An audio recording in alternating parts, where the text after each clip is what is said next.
이 시간은 함께 하나님 말씀 읽는 시간입니다. 고린도전서 3장 21절부터 23절까지 말씀입니다.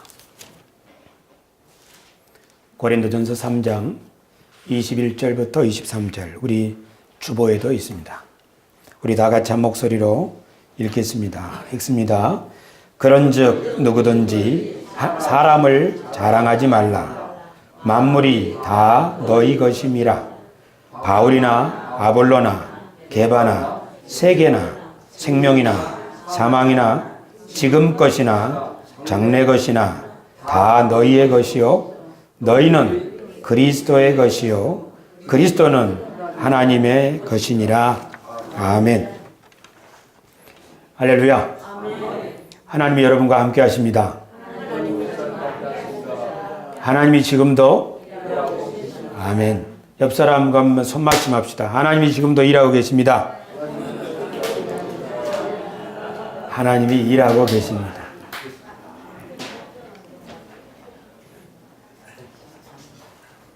교회 여러분, 오늘은 부활절입니다. 부활주일입니다.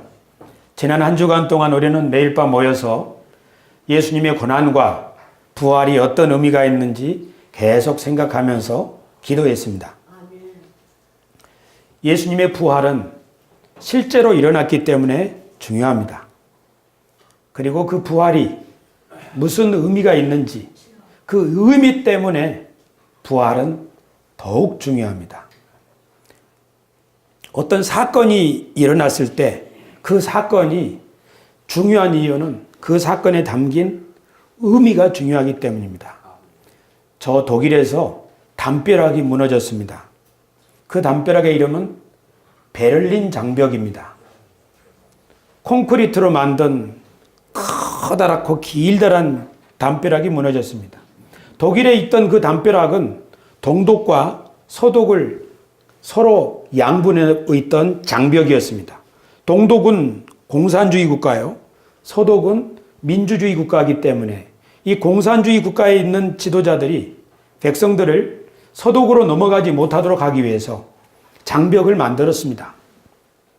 그 장벽은 무려 28년 동안 1961년부터 28년 동안 장벽이 있었기 때문에 친척들이 오가지 못했고 친구들도 오가지 못했습니다.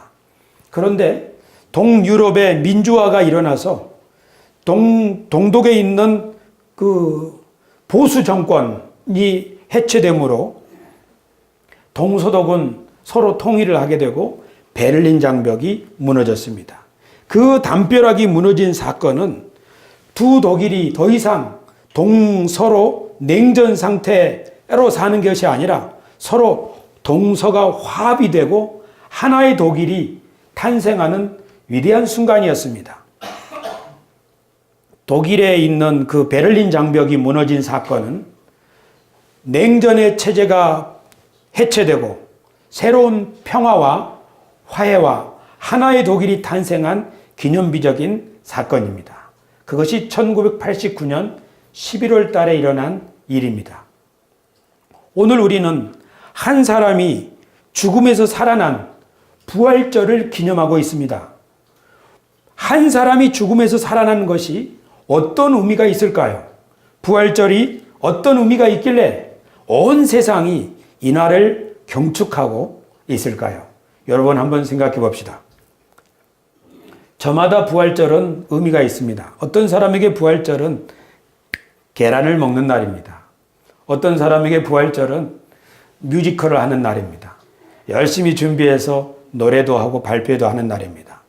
어떤 사람에게 부활절은 하나님 앞에 꽃꽂이를 해야 되는 귀한 절기입니다. 성경은 예수님의 부활이 어떤 의미가 있다고 말할까요? 바울 사도께서 로마서 1장에서 이렇게 예수님의 부활을 소개하고 있습니다. 예수님에 관하여 말하자면 육신으로는 다윗의 후손으로 태어난 분이지만 성령으로 말하면 죽은 자들 가운데서 부활하사 능력으로 하나님의 아들로 선포된 분이라. 그분이 바로 우리 주 예수 그리스도라고 말씀하고 있습니다. 그러니까 바울 사도께서 성경을 통하여 예수님의 부활을 설명하기를 예수님은 죽은 자 가운데서 다시 살아나심으로 하나님의 아들로 선포되신 분이다.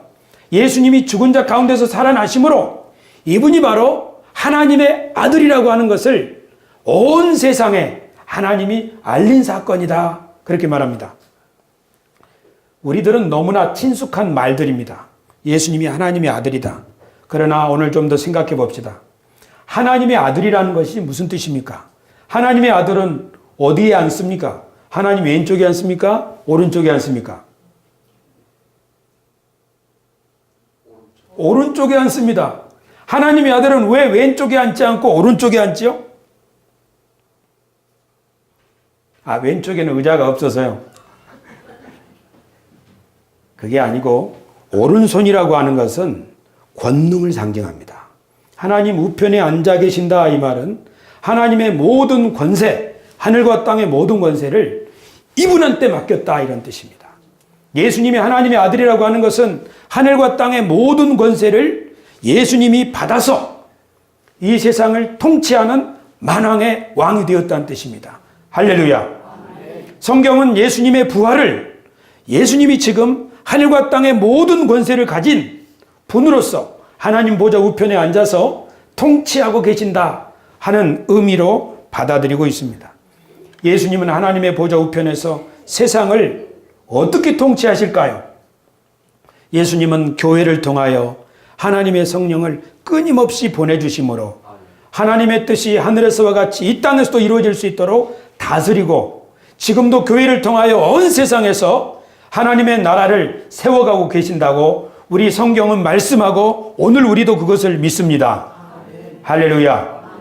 주님이 다스리고 계십니다. 주님이 통치하고 계십니다. 주님이 일하고 계십니다. 이것은 성경 창세기부터 요한계시록까지 나오는 공통된 복음입니다. 사실 예수님이 육신으로 계실 때는 예수님의 제자들이 예수님을 정확하게 누군지 잘 몰랐습니다. 그래서 예수님을 부를 때 라비요 이렇게 불렀습니다. 한번 따라 합시다. 라비요. 이 말은 선생님 이런 뜻입니다. 그런데 예수님이 죽은 자 가운데서 다시 부활하시고 예수님이 승천하시고 그리고 그들 가운데 성령으로 임하는 통치를 보면서 제자들은 더 이상 예수님을 랍비라고 부르지 않았습니다. 예수님의 부활을 목격했던 도마라고 하는 제자가 예수님이 직접 부활의 몸을 보여주셨을 때 그 앞에 무릎을 꿇고 말합니다. 당신은 나의 주님이요 나의 하나님입니다. 도마가 엉겁결에 그렇게 말한 이유는 도마가 보기에 이분이 바로 죽은 자 가운데서 다시 살아나심으로 하나님의 아들, 하나님의 모든 대권을 받으신 분이기 때문에 하나님처럼 높은 분이로구나. 할렐루야. 그래서 예수님의 부활을 목격한 제자들은 예수님을 새롭게 인식하게 되었습니다. 예수님은 하나님의 아들이시오. 도마의 고백에 의하면 예수님은 하나님과 같은 분으로 지금 모든 세상을 통치하고 계십니다. 할렐루야. 그래서 예수님의 부활 이전에는 세상을 다스리던 왕이 옛 임금, 모든 사람을 죄, 사망, 저주 그런 것으로 자기 종 삼고 종노릇하게 했던 옛 임금이 있습니다. 그 임금이 쫓겨나가고 이제는 당당하게 하늘과 땅의 모든 통치를 할 수 있는 의자에 앉아 계신 분이 누구입니까? 따라합시다. 우리 주 예수 그리스도. 우리 주 예수 그리스도를 믿는다고 하는 말은 교우 여러분 잘 들어보십시오. 여러분이 지금 예배당에 와 계시지만 몸만 와일 수도 있습니다. 그러나 저를 눈을 보시고 귀를 열어서 말씀을 들으십시오. 너무 마음에 슬픔이 있어서 그 슬픔만을 생각하면 진리의 말씀이 귀에 들어오지 않습니다. 이 시간은 슬픔을 내려놓고 하나님의 말씀에 귀를 열어보십시오. 하나님이 그 아들을 예수 그리스도를 이 땅에 보내셨는데 우리가 예수님을 믿는다 하는 말이 무슨 뜻이냐면 예수님이 지금 죽은 자 가운데서 부활하셔서 하늘에 하나님 보좌 우편에 앉아 계심으로 하늘도 다스리시고 땅도 통치하고 계시는데 우리들에게 성령을 한량없이 부어주심으로 우리로 하여금 더 이상 옛 임금, 옛 사탄, 마귀의 종노릇하지 않고 하나님의 다스리는 통치 가운데 살아갈 수 있게 지금 우리 가운데서 함께 하시고 우리 가운데서 일하고 계신다는 것을 믿는 것, 그것이 예수님을 믿는 신앙입니다. 그래서 예수님을 믿는 사람들은 자신을 하나님의 자녀라고 인식합니다.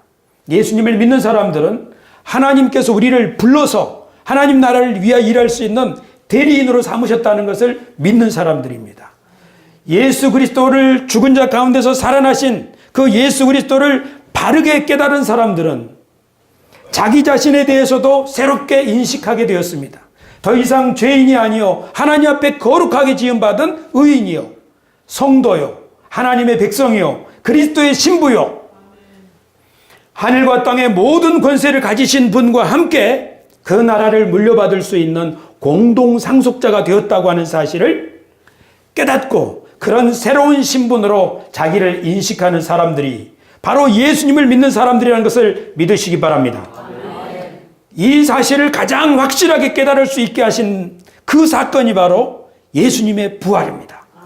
예수님의 부활을 통하여 제자들은 비로소 예수님이 진짜 하나님의 아들이구나, 예수님이 진짜 하늘과 땅의 모든 권세를 가지고 일하고 계시는 분이구나, 더 이상 세상의 왕들을 두려워할 필요가 없구나, 더 이상 우리가 겪고 있던 도덕적인 문제, 건강의 문제, 재정적인 문제, 이런 것으로 말미암아 우리는 망하지 아니하고 예수 그리스도 그분이 우리와 함께 하심으로 우리들에게 하나님의 나라를 열어가게 하시고 더 이상 실패가 우리를 멸망으로 이끄는 것이 아니라 실패는 우리를 더욱 성숙으로 이끌고 하나님은 우리의 실수조차도 합력하여 선을 이루시는 분이라고 하는 걸, 바로 그런 역사를 위해서 지금 우리 가운데서 일하고 계신다는 사실을 부활한 예수 그리스도를 만난 그리스도인들은 확신하게 된 줄로 믿습니다.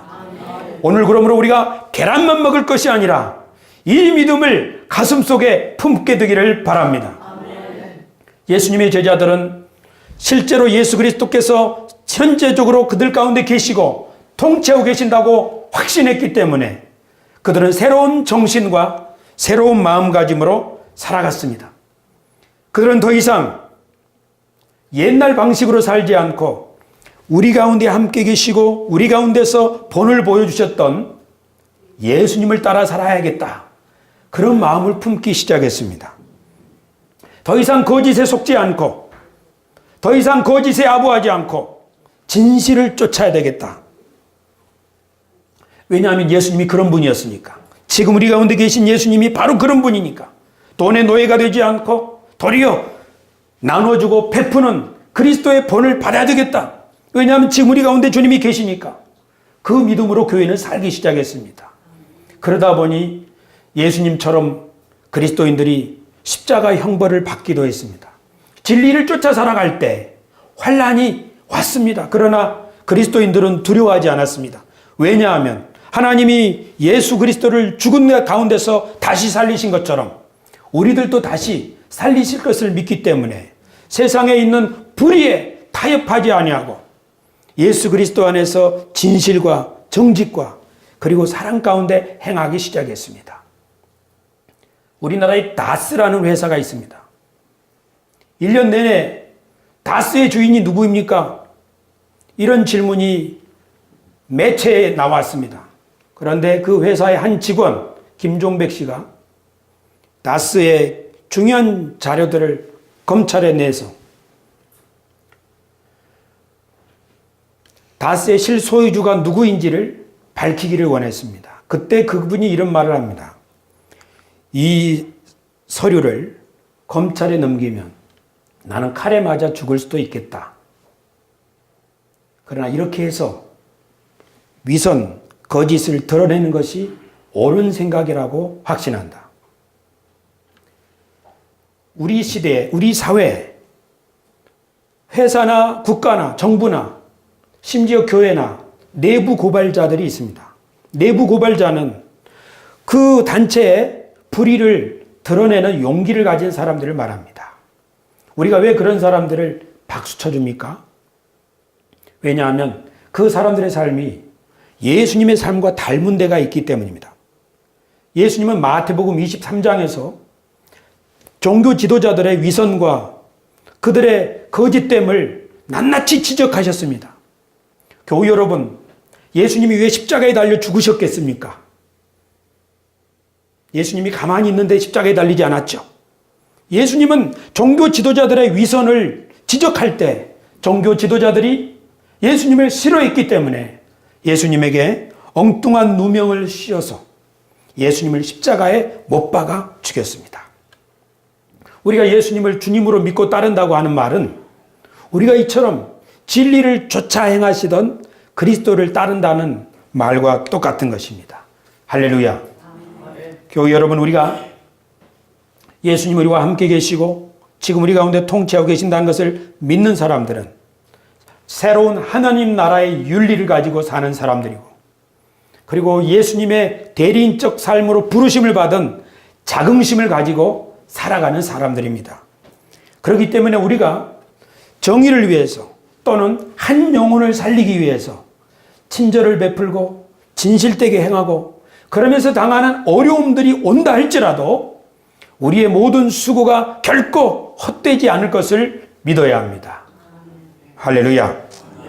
그뿐 아니라 우리는 예수님처럼 죽어도 다시 살 것을 믿고 우리의 그 작은 실천이 새로운 세상을 연다는 사실을 확실히 기억하고 믿음으로 행하는 우리 모두가 되어야 하겠습니다.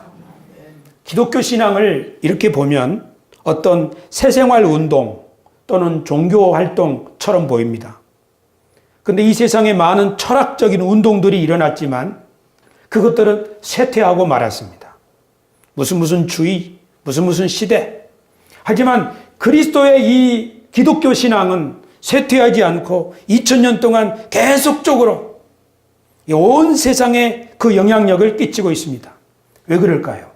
기독교 신앙은 이론이 아니며 기독교 신앙은 철학이 아니며 기독교 신앙은 이 땅에 발을 딛고 사시다가 우리들에게 참 그리스도인의 삶, 참 인간의 삶을 보여주시고 죽은 자 가운데서 다시 살아나셔서 지금도 성령을 통하여 우리 각 사람에게 주님을 따르는 믿음의 사람들에게 계속적으로 우리 속을 새롭게 하면서 우리를 생명 가운데로 이끌어가고 계시기 때문에 기독교는 영원히 번창할 뿐 아니라 그 무엇도 이 복음을 억누를 것은 없다고 우리는 믿습니다.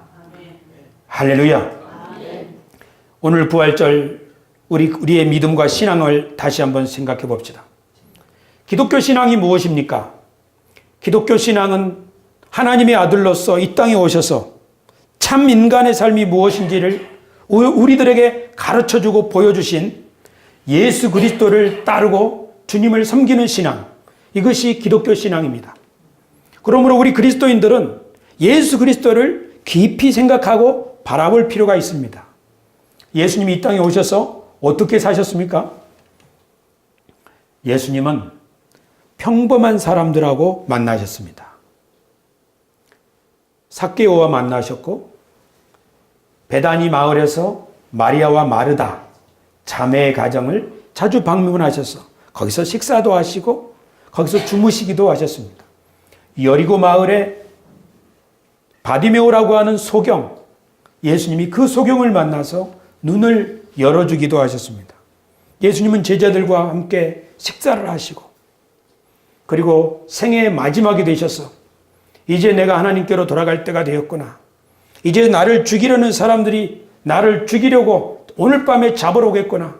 이것을 아시고 늘 하시던 대로 습관을 좇아 기도의 동산에 올라가셔서 기도하셨습니다. 그리고 죽음을 기다리셨습니다. 예수님은 이 땅에 오셔서 참 인간의 삶이 무엇인지를 잘 보여주셨고 하나님의 뜻에 끝까지 순종하는 삶이 무엇인지를 우리들에게 보여주셨습니다. 우리가 부활절 이 시간에 예수 그리스도를 따른다고 할 때 예수 그리스도의 삶과 예수 그리스도의 순종, 그것이 우리 삶 가운데 다시 한번 재현되기를 바라는 것, 그것이 진정한 그리스도인 줄로 믿습니다. 왜냐하면 예수님은 지금 우리와 함께 계시고 성령으로 우리를 다스리고 온 세상을 통치하고 계시기 때문입니다. 그런데 성경에 보면 이런 말씀이 있습니다. 죽은 자가 다시 살아나는 것이 없으면, 그리스도께서 다시 살아나지 않았으면 너희 믿음도 없것이다. 너희가 구원받을 수 없다. 그런 말씀을 합니다. 예수님이 죽은 자 가운데서 다시 살아나셨기 때문에 우리의 구원이 있다는 말입니다. 예수님이 죽은 자 가운데 살아나지 않았다면 우리 구원은 없다는 말이죠. 이게 무슨 뜻이겠습니까? 구원이라고 하는 것은 하나님이 처음부터 우리를 향하여 계획하신 참 인간의 삶을 회복하고 살아가는 것입니다. 그런데 그 삶을 살지 못하게 되는 이유가 무엇입니까? 그것은 옛 임금인 사탄 마귀가 득세하고 있는 세상이기 때문입니다. 예수님께서 죽은 자 가운데 다시 살아나심으로, 하나님이 예수님을 다시 일으키심으로 이 세상 임금이 쫓겨나가고, 이제는 누구든지 그리스도를 따르는 자들은 더 이상 마귀의 종로로 타지 않고 하나님의 나라의 백성과 그 주권을 가진 상속자들로 살아갈 수 있게 되는 것입니다. 예수님이 죽은 자 가운데 다시 살아나지 않았다면 새로운 세상은 없습니다. 예수님이 죽은 자 가운데 살아나심으로 비로소 첫 열매가 되셨고, 우리들이 그 두 번째, 세 번째 열매가 되어서 하나님의 진정한 사람, 하나님의 참 인간으로 살아갈 수 있는 길이 열리게 된 줄을 믿으시기 바랍니다.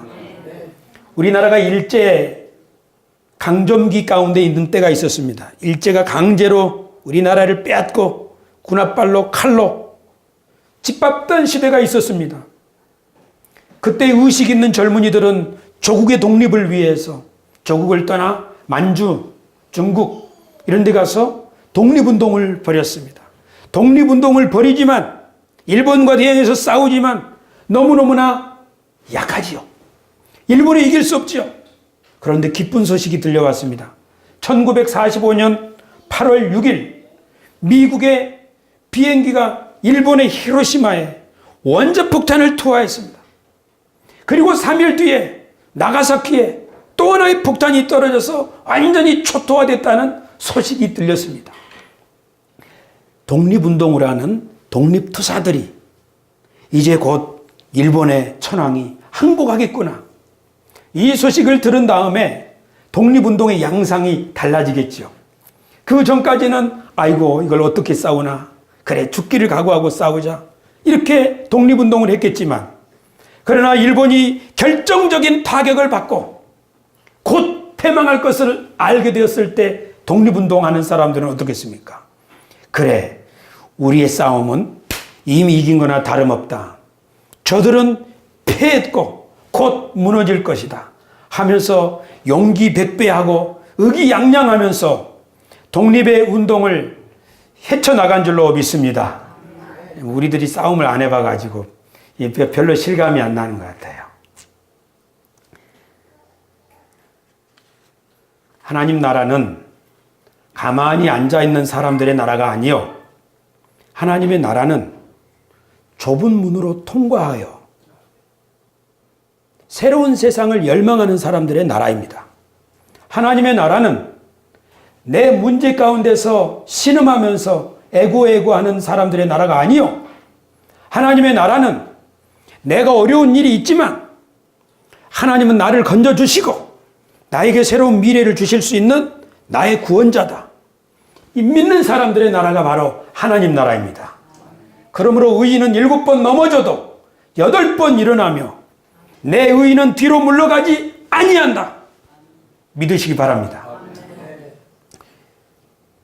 예수님의 부활을 목격한 제자들이 바로 그런 느낌이었습니다. 그래, 예수님이 부활하셨지. 하나님 보좌 우편에 앉으셨지. 그러므로 이제 예수님이 주님이시다.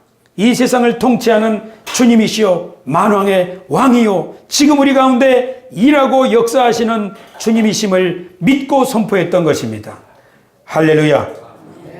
그래서 제자들은 이제 새로운 방식으로 생각하고 새로운 신앙 고백을 하고, 그리고 그들 가운데 새로운 삶을 살기 시작했습니다. 나그네를 대접하고 서로 신분과 나이를 떠나서 친구가 되면서 그렇게 좋은 공동체를 세웠습니다. 이것은 교회가 우리 가운데 계신 주님, 죽은 자 가운데서 부활하셔서 지금 성령으로 우리 가운데 실제적으로 역사하고 계시는구나. 그 믿음이 제자들로 하여금 새로운 삶을 선택하게 한 줄로 믿습니다. 그래서 그들은 서로 이렇게 격려합니다. 빌립보서 1장 6절에 말하는 것처럼 너희 안에 착한 일을 시작하신 이가 그리스도 예수의 날까지 온전히 이루실 것을 확신하노라. 교우 여러분, 이 자리에 여러분이 오게 된 것, 하나님이 여러분 안에 착한 일을 시작하심입니다. 어쨌든 여러분 이 자리에 와 있는 것 자체가 하나님이 여러분 안에서 착한 일을 시작하심입니다. 그 착한 일이 봄날에 연한 새순처럼 이제 싹이 났어요. 그러나 이 싹이 망가지지 않도록 하나님이 으람한 나무로 세워준다는 사실을 믿으시기 바랍니다. 우리 가정이 그렇게 회복된다는 걸 믿으시기 바랍니다. 내 인생이 그렇게 회복된다는 걸 믿으시기 바랍니다. 우리 세수만 교회가 그렇게 하나님의 통치하심으로 말미암아 새 시대를 위한 하나님의 구루터기 교회로서 연한 새순이 돋았는데 언제 이 새순이 자랍니까? 지난 3년 동안 교회가 성장하지 않고 언제 새순이 자랍니까? 이 새순 누가 지나가다가 훅 불어버리면은 여러분 이런 생각이 들지요? 그래요. 누구나 그래요. 어려운 일이 앞에 있을 때, 새로운 사업을 헤쳐나갈 때, 그때마다 우리가 기억해야 될 사실은 주님이 우리 가운데서 착한 일을 시작하시니까 그리스도의 예수의 날까지 온전히 이루실 것을 확신하는 우리 모두가 되기를 축원합니다. 우리 다시 한번 인사합시다. 하나님 여러분과 함께 하십니다. 부활절이야말로 이 인사가 정말로 의미 있는 인사입니다. 하나님이 지금도 일하고 계십니다. 그래서 주님께서 우리들의 인생에 새 길을 열어놓으셨습니다. 누구든지 예수 그리스도를 믿고 진심으로 따르는 사람은 그에게 새로운 길이 열립니다. 그의 가정도 새로운 길이 열립니다. 주님을 따라 살아가는 길은 좁은 문이지만 기쁨으로 갈 수 있는 문입니다. 그러나 어떤 사람들에게 그 문은 가고 싶지 않는 문입니다. 왜냐하면 너무 협착하기 때문입니다. 그러나 어떤 사람들에게 그 문은 생명으로 인도하는 문이기 때문에 내가 설령 감옥에 갇힌다 할지라도 주 안에서 기뻐하고 또 기뻐할 수 있는 큰 확신을 주는 그 문인 줄로 믿습니다. 우리 모두 그 문으로 힘차게 들어갑시다. 부활절 우리에게 어떤 혜택이 있습니까? 우리 모든 교우들이 잘 아시는 대로 부활절은 계란을 먹는 날입니다. 한 여인이 있었습니다.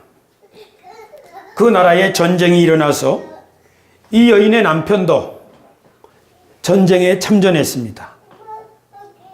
그런데 이 전쟁에 참전한 남편이 죽었는지 살았는지 돌아오지 않습니다. 여인의 남편이 어디 나갔다고요? 전쟁에 나갔다고요.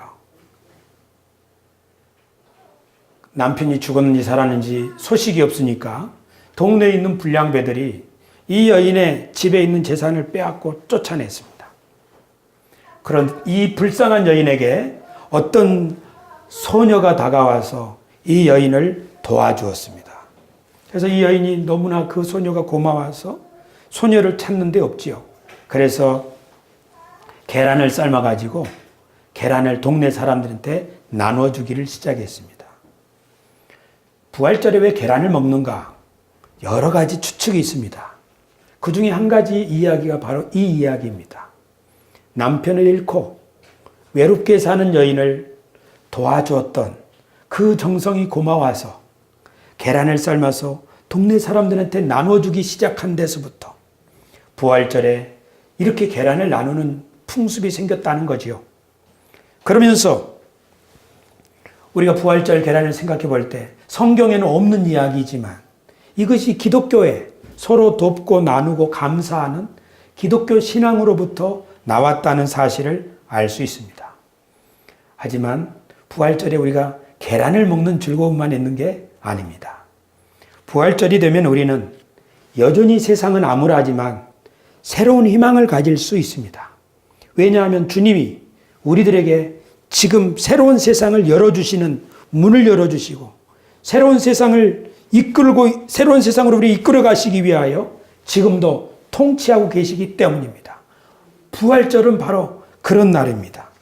그래서 우리 그리스도인들은 예수님처럼 어렵지만 선을 행하는 일에 기회를 찾고 나갈 수 있습니다. 두 번째로 부활절이 되면 우리는 우리 몸이 점점 늙어지고 낡아지고 후피하여 갈 때 예수님이 죽은 자 가운데 살아나심으로 우리들에게 몸으로 다시 살 수 있는 새로운 몸을 주신다는 희망을 가질 수 있습니다.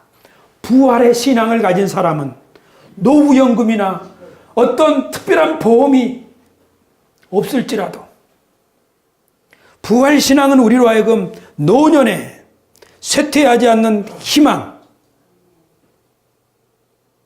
노후연금보다도 사후연금보다도 더 영원한 희망을 우리들에게 주는 줄 믿습니다. 우리가 부활절에 가질 수 있는 것, 내가 지금 하고 있는 작은 일, 겨자씨처럼 너무 작은 일처럼 보입니다.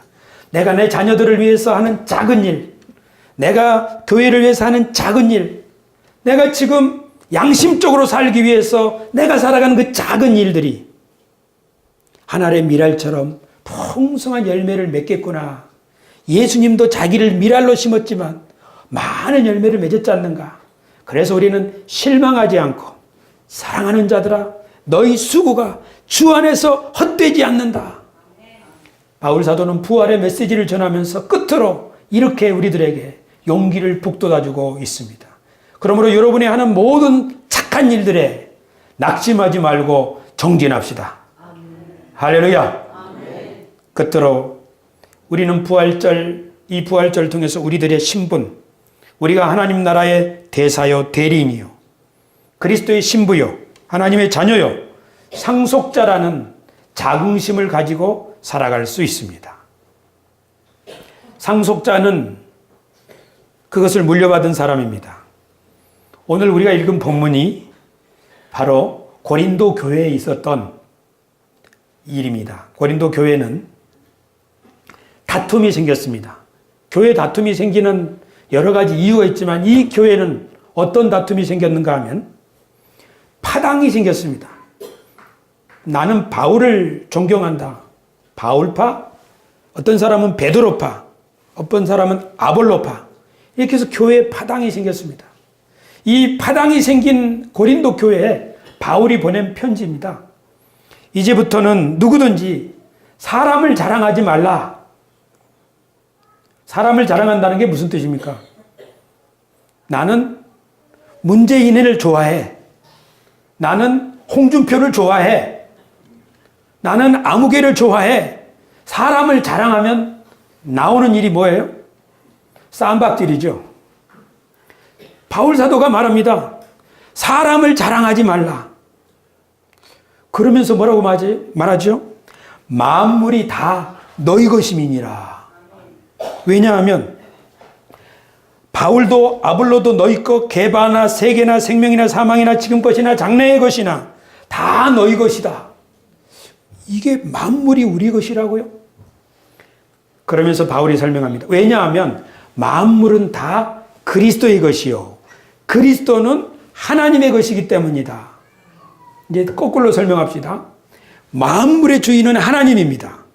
근데 그 하나님이 하늘과 땅에 있는 모든 것을 누구에게 주셨습니까? 아니, 순서 들어가자고요. 그리스도에게 주셨습니다. 그래서 그리스도께서 만물의 주인입니다. 근데 예수님이 우리들을 공동상속자로 삼았어요. 너희들도 하나님의 자녀가 되는 권세가 있다. 나는 맏아들이고 너희는 나와 함께 그 나라를 상속한 사람들이다. 그러니까 만물의 주인이 하나님이신 것처럼 만물의 주인이 예수님이고 그리고 그리스도 안에서 모든 것에 우리가 관리자요 책임자요 우리들에게 주인이라고 말씀하는 겁니다. 예수님의 부활은 우리들에게 그런 의미가 있습니다. 그러니 누구 편, 내 편 할 필요가 없다. 왜냐하면 이 사람도 우리 하나님의 자손이요. 이 사람도 우리 하나님의 세상에 있는 한 가족이 아니냐. 저는 오늘 말씀을 준비하면서 조금 회개했습니다. 왜냐하면 본인은 아니지만 은근히 현 정부의 편을 드는 것 같은 설교를 하지 않았을까? 그런 생각이 들었습니다. 설교자는 정치적 이해관계나 파당에 줄 서는 사람은 아닙니다. 설교자는 예수 그리스도께 복종하는 사람입니다. 예수 그리스도께 복종한다는 사실은 두 가지입니다. 첫째는 불의에 찬성하지 않는 겁니다. 그리고 두 번째는 모든 사람을 포용하는 겁니다. 그런데 제가 앞부분에만 강조점을 둔 것 같아요. 불의를 지적하다 보니까 현 정부에 아부하는 사람처럼 비춰지지 않았을까 하는 생각이 있는 겁니다. 잘한 것은 칭찬하겠다는 뜻입니다. 그러나 저는 그리스도의 종이지 세상 정부의 종은 아니라는 사실을 다시 한번 말씀드립니다. 자, 끝털입니다. 예수님의 부활을 통해서 오늘 우리들은 이 세상 모든 만물의 관리자요. 이 세상의 회복과 그리고 이 세상의 질서의 회복과 생명력을 다시 일으키는 일에 책임 있는 일원이라는 사실을 깨닫게 됩니다. 그래서 우리는 가장 먼저 건강한 교회를 세우고 그리고 사람들과 더불어서 이 세상의 평화를 위해서 손잡고 일할 수 있는 하나님의 진정한 일꾼들이 될 수 있습니다. 이것이 바로 부활절을 맞는 우리들에게 주는 하나님의 특권입니다. 부활절을 통해서 우리는 낙심하지 않고 계속적으로 선을 행할 수 있습니다. 부활절을 통해서 우리는 우리 몸이 늙어가지만 새로운 몸으로 부활할 것에 대한 희망을 가지고 있습니다. 부활절을 통해서 우리는 오늘의 작은 내 수고가 헛되지 않는다는 것을 확신할 수 있습니다. 마지막으로 우리는 부활절을 통해서 우리가 누구인지 그리고 이 세상에 무엇을 위해서 살아야 할지 책임 있는 하나님 나라의 대리인이라는 사실을 다시 한번 확신할 수 있게 되는 줄로 믿습니다. 우리 모두 그런 책임감을 가지고 세상을 향하여 나아갑시다. 누구든지 그렇게 살 수 있다고 하는 믿음이 누구든지 그런 세상을 열어갈 수 있는 길이 활짝 열려 있습니다. 그것을 계란에 담아서 전합시다. 백설기에 담아서 전합시다. 우리의 따뜻한 미소나 작은 사랑의 실천을 통하여 세상에 그것을 전할 수 있게 되기를 바랍니다. 그래 시리에 빠진 사람을 살리고 혼돈된 세상을 회복할 수 있는 진정한 하나님 나라의 일꾼들, 그들이 바로 우리들이라고 하는 사실을 우리는 부활절을 이 아침에 다시금 확인하면서 마음을 다잡습니다. 하나님 나라 대리인들 아멘 합시다. 아멘. 하나님이 이 세상을 맡기셔서 만물이 너희 것이라고 우리에게 말씀하셨으니 만물의 주인들 아멘 합시다. 아멘. 그 주인으로서의 책임감과 품위와 확신을 가지고 우리의 남은 생애를 살아가는 우리 모두가 되기를 주의 이름으로 축원을 드립니다. 아멘. 기도하겠습니다. 존귀하신 아버지 하나님, 우리들에게 새로운 세상, 새로운 희망, 새로운 인생을 열어주시기 위하여 예수님이 이 땅에 오시고 다시 부활하여 주셨음에 감사를 드립니다. 부활하신 주님이 우리 가운데 성령으로 함께 계시며 친히 만물을 다스리고 계심을 믿습니다. 오늘 우리들 다시 한번 일어나 우리의 삶을 억누르고 있는 어두움의 권세들을 예수 이름으로 몰아내며 거짓과 위선을 떨쳐버리고 진실과 사랑 가운데 행할 수 있는 우리 모두가 되게 하여 주옵소서. 주님이 친히 살을 우리에게 주시고 그 피를 우리에게 주심으로 우리 안에도 주님의 생명이 있게 하여 주셨사오니 우리들의 몸에, 우리들의 인생에, 우리들의 물질에 작은 부분을 나누어 이 세상을 살리는 그리스도적 사명을 감당하는 우리들이 되게 하여 주옵소서.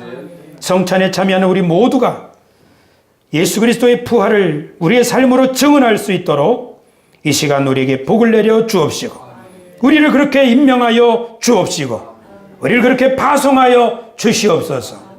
우리 주 예수 그리스도 이름으로 기도드리옵나이다. 아멘.